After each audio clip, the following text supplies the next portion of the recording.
16h30, heure de Kigali, bienvenue à la grande édition de la télévision rwandaise.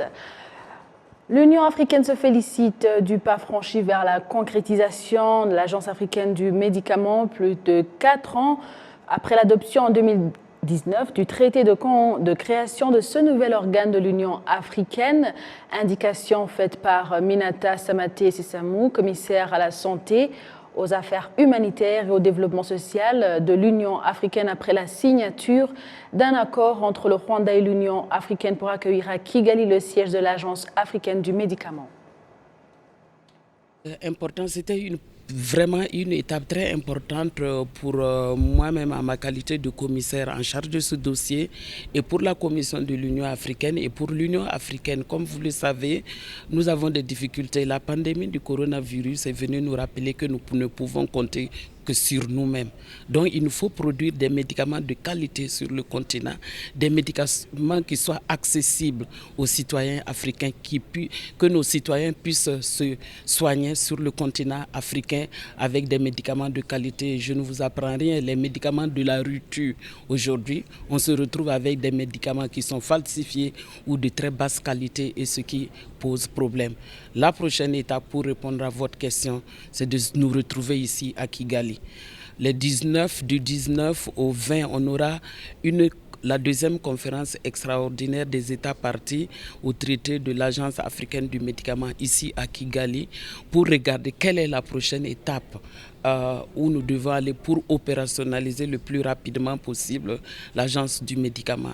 Et aussi, nous avons écrit aux États membres en tenant compte du traité pour désigner les membres du conseil d'administration de cette agence.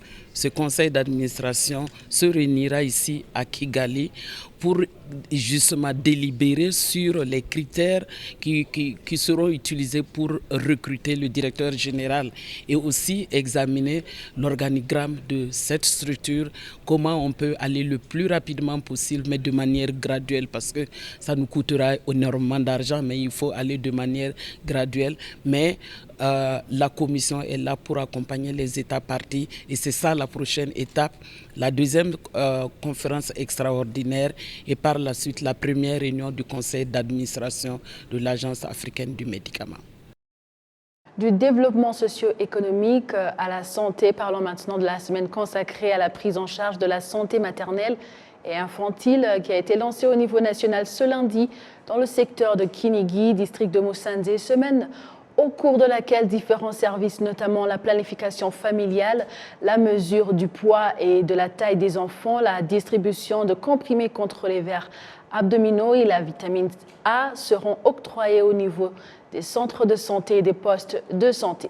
Les enfants ont reçu un repas équilibré et leurs parents ont été invités à le préparer tel qu'ils l'ont appris afin de protéger les enfants contre la malnutrition et le retard de croissance. Le district de Musanze a été choisi cette année pour le lancement de cette semaine parce que selon l'enquête sur la démographie et la santé des ménages de 2022, le nombre d'enfants souffrant de retard de croissance est passé de 37,8% en 2015 à 45,6% en 2020. L'année dernière, après une semaine comme celle-ci, les mesures prises ont montré qu'en district de Musanze, le taux de retard de croissance chez les enfants a été de 32,6%. Donc, la gouverneure de la province du Nord, Nyirarugerero Dancil, exhorte les parents à s'intéresser davantage aux services prévus au cours de cette semaine et de sensibiliser les autres. Le thème de cette semaine est « Un enfant en bonne croissance, la fierté de ses parents ».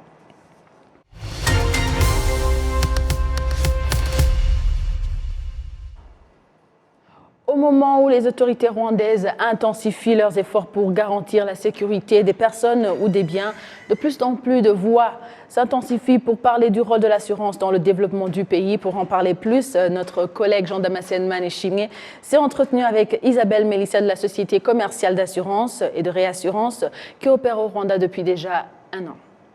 L'assurance, c'est la protection de l'économie. Aucune économie ne peut évoluer sans les assureurs. Parce que c'est les assureurs qui vous remettent dans votre état initial en cas de survenance d'un sinistre. On ne le souhaite pas lorsqu'une entreprise a un sinistre. Je prends par exemple un incendie.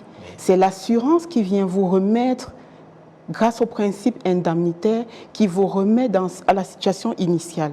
Donc, c'est le garant de l'économie. Aucune économie ne peut se développer sans l'assurance. L'assurance protège l'économie. L'assurance permet aux investisseurs de se développer, de suivre pérennement, de manière pérenne, l'évolution de leur entreprise, en sachant que, en cas de survenance d'un sinistre, l'assurance est là, la compagnie de réassurance au-dessus est là pour pouvoir le remettre dans la situation qui était la sienne, pour pouvoir lui régler son sinistre et permettre la continuité de ses activités. Est-ce qu'on peut dire que chez les Africains, dans les pays africains, le pouvoir public et privé, est-ce qu'on a cette prise de conscience? On est conscient de l'importance de ces sociétés d'assurance dans le développement de la place qu'elles occupent et dans le développement des pays?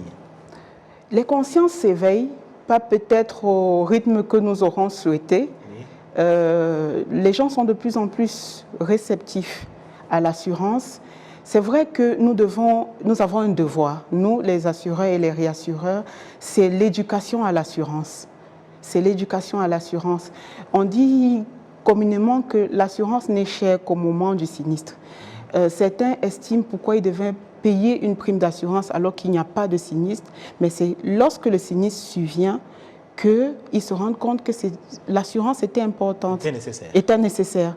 Donc, il y a un besoin d'éduquer les populations à l'assurance, de leur montrer l'importance de se faire assurer. Et je pense que si les populations sont éduquées, elles jugeront du bien fondé et cela contribuera à l'évolution de ce secteur. Donc, c'est un processus qui doit continuer. Effectivement. Et nous sommes là pour cela, pour apporter notre pierre à l'édifice de la construction de l'assurance en Afrique. Oui, et effectivement, c'est le combat que vous menez, que vous continuez à mener. Et cela me porte à vous demander des actions que vous envisagez dans l'avenir, au Rwanda d'abord, et puis au niveau régional. Alors, les actions que nous envisageons au Rwanda, déjà, nous avons commencé par ce séminaire de formation qui permet de renforcer les compétences des acteurs du secteur des assurances au Rwanda. Ensuite, que ce soit au niveau de la Banque nationale du Rwanda, du RDB et de la SAR, nous avons pris des engagements. L'engagement de les aider, de travailler avec eux, main dans la main, pour la construction du marché des assurances au Rwanda. Nous avons beaucoup de projets sur la table. Nous avons des projets en termes d'innovation. Comment mettre sur pied des produits d'assurance qui vont intéresser la population. Comment mettre sur pied des solutions d'assurance qui vont intéresser les cibles.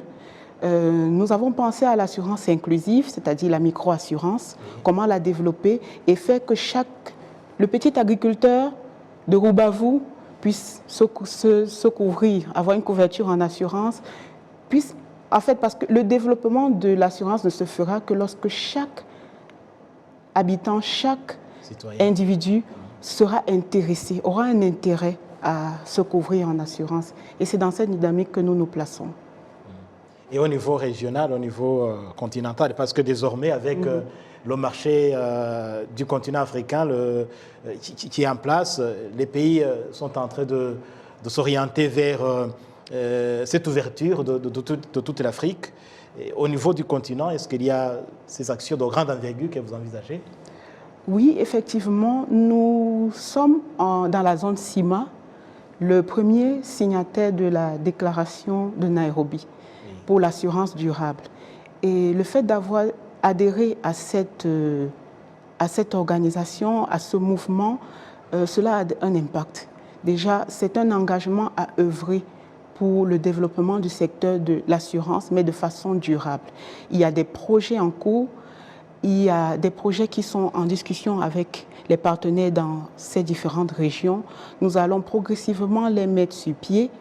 Ce qui sera important, c'est, comme je disais tantôt, c'est de voir comment développer ce secteur en incluant toutes les sphères de la chaîne économique. Parce que jusqu'ici, ce qui a freiné, à mon sens, le développement de l'assurance en Afrique, c'est que nous avons été longtemps focalisés sur l'assurance des sociétés, sur l'assurance des grandes compagnies.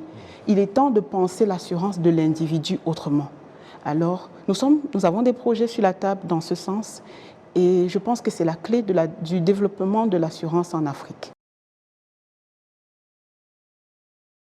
Voilà, c'était notre confrère Jean Damascène Manichime qui s'entretenait avec Isabelle Mélissa de la Société commerciale gabonaise de réassurance qui opère ici au Rwanda. Place maintenant aux infrastructures pour parler des habitants d'un peu partout dans la ville de Kigali qui souhaitent que le problème de canalisation d'eau provoquant la fuite d'eau et qui reste pendant longtemps sans réparation soit pris en compte et qu'on lui trouve solution car c'est une perte pour le gouvernement. L'auditeur général des finances publiques indique en effet que la société de distribution d'eau et d'assainissement enregistre une perte suite à la fuite d'eau. Les détails, c'est dans le récit suivant. Certains habitants de la ville de Kigali déplorent la vétusté des tuyaux qui entraînent la fuite d'eau. On passe parfois dans la rue et on voit qu'il y a une fuite d'eau et qu'il n'y a aucun technicien pour la réparation. Personnellement, j'aimerais qu'ils viennent et qu'ils réparent les tuyaux pour arrêter cette fuite d'eau que nous utilisons. Le rapport de l'auditeur général des finances publiques de l'exercice 2021-2022 révèle que pour 68 139 551 mètres cubes d'eau traitée, la société de distribution d'eau et assainissement WASAC a vendu seulement 37 470 480 mètres cubes, soit 55% de l'eau traitée, ce qui signifie que cette société a enregistré pour l'exercice 2021-2022 une perte entre 9,91 et 27,45 milliards de francs rwandais. Cette situation est causée par des canalisations trop anciennes ou mal entretenues et WASAC d'indiquer qu'elle s'est saisie de ce problème que les travaux de rajeunissement des tuyaux sont en cours. Dans la seule ville de Kigali, nous avons 562 km où le gouvernement a investi de l'argent pour rénover et étendre le système de canalisation d'eau dans Kigali. Cela est également fait en zone rurale. En 2017, nous avions environ 430 km de canalisation à rénover et maintenant nous avons rénové et ajouté environ 230 km aux canalisations déjà sur place et c'est une activité qui se poursuit.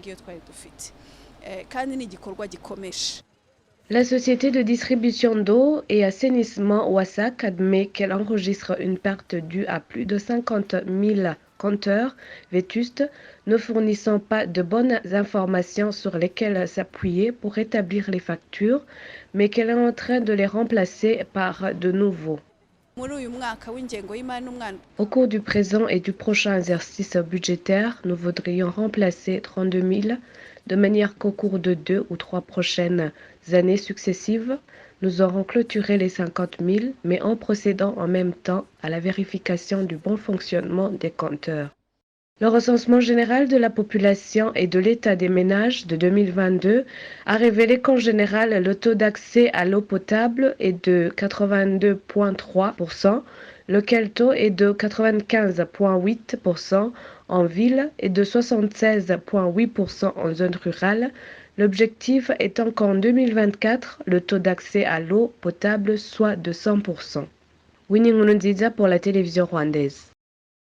Certains prestataires de services dans les industries et hôtels de Kigali demandent un plaidoyer des parlementaires auprès de l'exécutif pour relever le défi lié aux infrastructures endommagées telles que les routes, en indiquant que cet aspect impacte grandement la qualité de prestation de leurs services. Patrick Nyidindi pour le point. Au cours des visites initiées par les députés dans la ville de Kigali, ils se sont arrêtés dimanche dans des petites et moyennes entreprises, des industries, les hôtels, les appartements, dans le but d'évaluer les défis auxquels sont confrontés quotidiennement les prestataires de services dans ces différents secteurs. Le propriétaire d'hôtels et de motels sont satisfaits de progrès réalisés dans la prestation de services, mais ils soulignent également que leurs activités sont entravées par des infrastructures endommagées telles que les routes dans certaines zones, ce qui n'est pas du goût des touristes qui sollicitent leurs services. Au niveau de notre entrée, il y a une végétation dense et c'est une zone minuscule. C'est l'un des défis auxquels nous sommes habituellement confrontés. Et la plupart de nos clients sont des étrangers. Et quand ils regardent l'entrée, ils ne se sentent pas en sécurité du tout. La seule bonne nouvelle est qu'à l'intérieur de notre infrastructure, c'est un lieu accueillant, un bel endroit avec des jardins, des chambres, et c'est parmi les choses qui les attirent. Souvent, ils nous demandent, mais pourquoi nous n'avons pas de route? Nous lançons donc un appel aux autorités de nous aider dans la construction de routes qui aideront nos clients à se sentir bien à l'aise et en sécurité. À part le secteur hôtelier, les industriels, propriétaires des petites et moyennes entreprises, ont fait part aux députés des problèmes liés aux taxes qui, selon eux, sont encore élevées, en particulier pour les industries des boissons qui produisent des boissons alcoolisées et de la difficulté de les exporter. Nous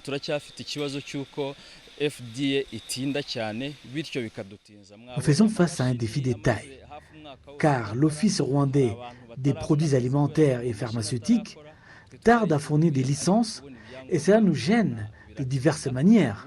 Vous avez remarqué certains matériaux tels que des machines qui ne fonctionnent pas depuis 1 an. Et il y a des gens qui ne sont pas encore embauchés à cause de ces mêmes problèmes.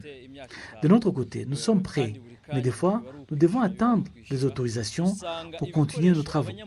Et les quelques documents que nous détenons sont temporaires, disons une autorisation d'1 an. Et pourtant, vous savez que la boisson a une date de péremption de 5 ans. Et aussi, pour que nous puissions obtenir ces permis, nous payons des frais. Certains des matériaux que les étrangers sont autorisés à importer sont différents de ceux que nous importons également.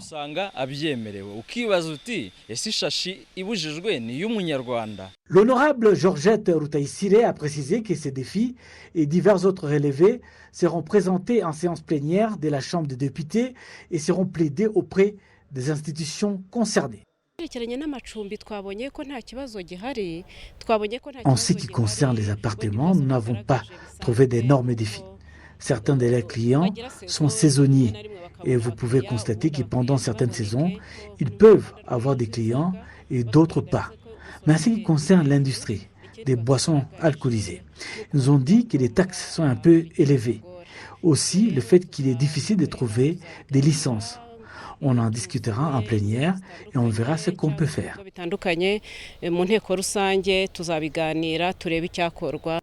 Malgré les hôtels et industries qui ont été visités, les députés se sont également rendus dans les ateliers de Gisozi, communément appelés Gakiriro, qui a connu des incendies à plusieurs reprises ces derniers temps, et aussi pour évaluer la décision prise par la ville de Kigali de relocaliser une partie des personnes qui y travaillent. Les visites des députés ont commencé le 26 mai dernier et se déroulent dans différents districts du pays et actuellement, elles se déroulent dans la ville de Kigali, la capitale.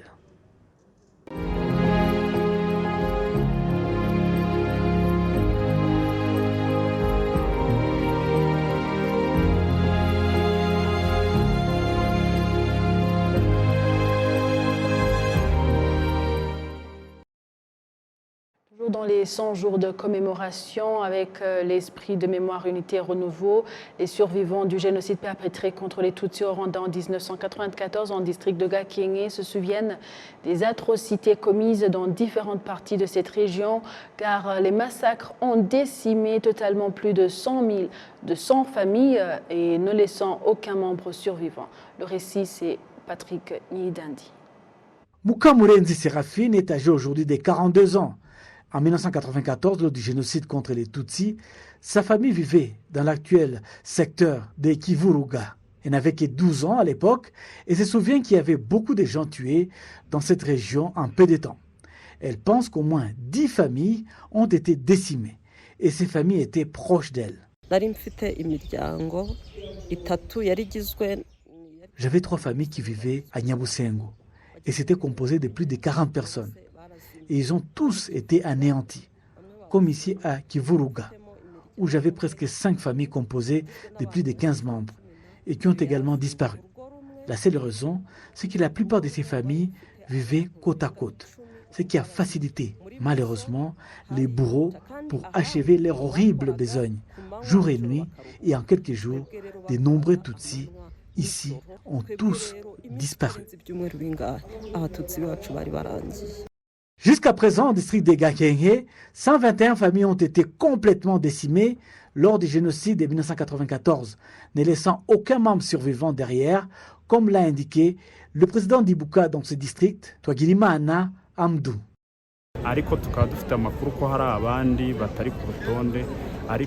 Nous avons des informations selon lesquelles il y a des personnes qui ne sont pas sur la liste, que nous prévoyons de faire ici la prochaine fois pour déterminer le nombre de familles disparues.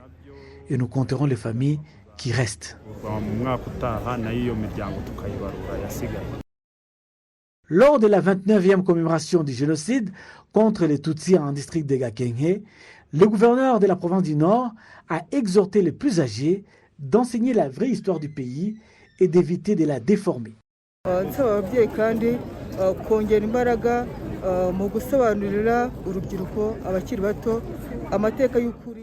Permettez-moi d'exhorter les parents à expliquer en détail la véritable histoire du génocide contre les Tutsis aux jeunes, mais aussi à former les plus jeunes au patriotisme et à l'unité des Rwandais.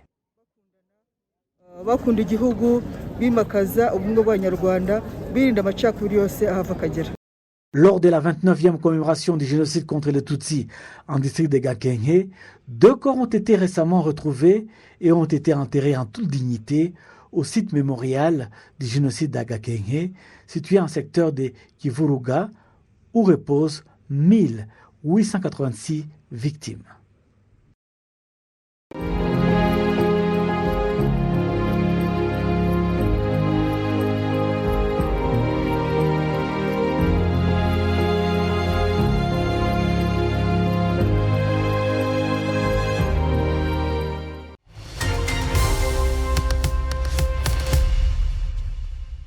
Merci de rester fidèle à la télévision rwandaise. Place maintenant à l'actualité internationale pour parler du Monténégro aux urnes pour tenter de sortir de la spirale de la crise. Les électeurs ont voté ce dimanche à l'occasion des élections législatives anticipées. Je vous propose de suivre un récit qui vous en dit plus.